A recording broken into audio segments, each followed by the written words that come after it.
Hi, it's Lee Watts with Ashby Watts Consulting, and I am here to continue to connect the dots. I am your Chief Dot Connector, and today I am going to talk about my absolute favorite topic, and that is clarity. If you've been following me at all, you will know that I talk about clarity a lot. If you are a client of mine, you know that we don't do anything without having a clarity report, a clarity session. That is not how I started off with my company. It's not how I started off with my service offerings. But one of the things I quickly realized with helping people with marketing on all aspects is that often people were jumping into marketing and branding but had no clarity, wasn't sure what they were doing, who they wanted to be, who their target audience was. There was just a lot of uncertainty. I think it's often pressure for brand owners, business owners to jump into marketing because you hear that's what you're supposed to do, but we don't want to take the time to do the groundwork first and really be sure and clear of our messaging and where we're going. So today I wanted to share just a few tips on how to establish clarity with your brand. Of course, if you really need my assistance and my help, I'm always available. You can contact me at Lee, L-E-E, at ashbyandwatts.com, or feel free to just comment below or inbox me, and I will make sure to follow up with you. But if you are working on your own and you are trying to, you know, figure out, am I clear? Do I have clarity with my brand? Here are some things that you can review, ask yourself, maybe even do an audit of your brand and get to the heart of if you have clarity. So the first thing is, what do you bring to the table? What is your value? So if you're not able to quickly identify that and also repeat it back to someone, if it's not in your marketing materials, if you're not communicating that somehow, more than likely you do not have clarity. So when you know that, it can be a very powerful marketing tool. So make sure you know what differentiates you, what value do you bring to the table, what makes you stand out.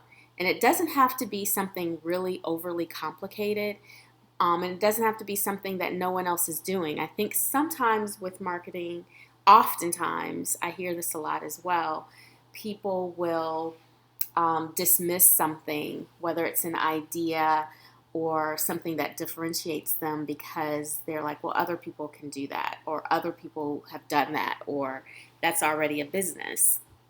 It doesn't matter. If it is something that is part of your strategy, something that you bring to the table, part of your toolkit, it's okay because no one has it or can do it exactly like you.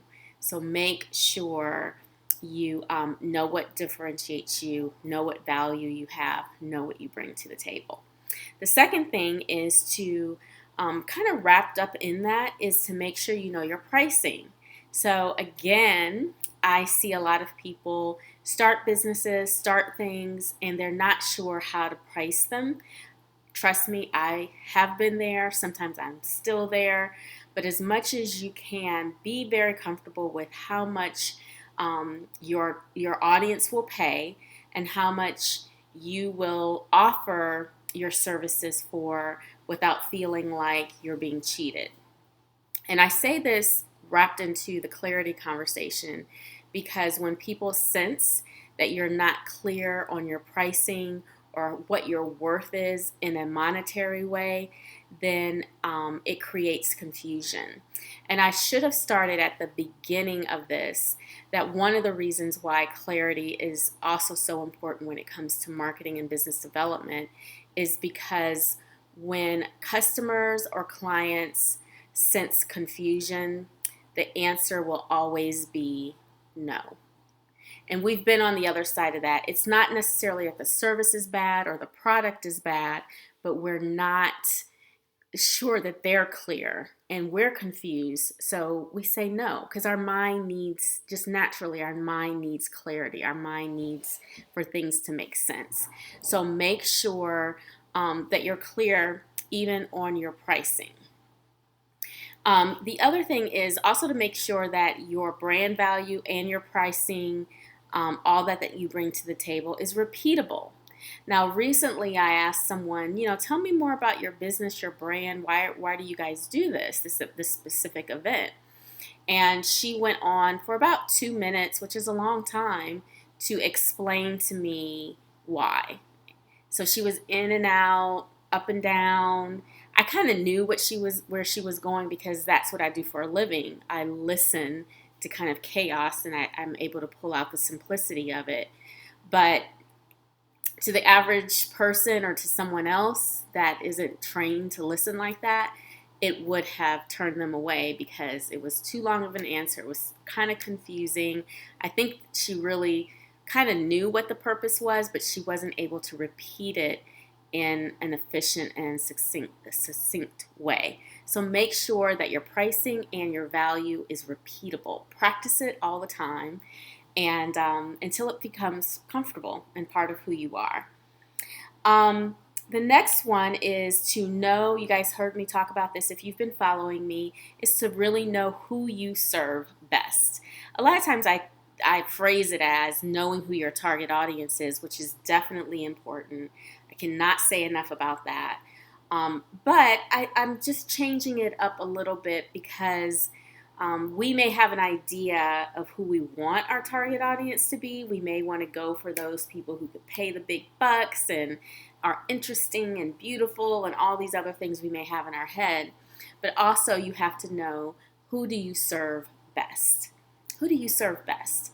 My target, the audience that I may really kind of want one day, not saying I won't get to them because audiences can change. You don't have to stick with the same audience for the entirety of your business. But my dream audience, I'm not there yet for various reasons. Not because I'm not smart enough or talented enough, but for various reasons. That's not my time. That's not my season. So I know at this season in my business who I serve best. So who do you serve best at this season in your business? And the fourth or fifth one, I think I lost track, is to know the steps and the journey it takes to work with you. Now, I see this often again with my clients is they haven't really mapped out completely what their services are. So that's really important if you're in the service industry. Or they haven't mapped out the journey. So most people, depending on what you're selling, but the average customer or client will not meet you and have a 5-minute conversation and purchase, right? There are some things that lead into that. There's some nurturing that needs to happen.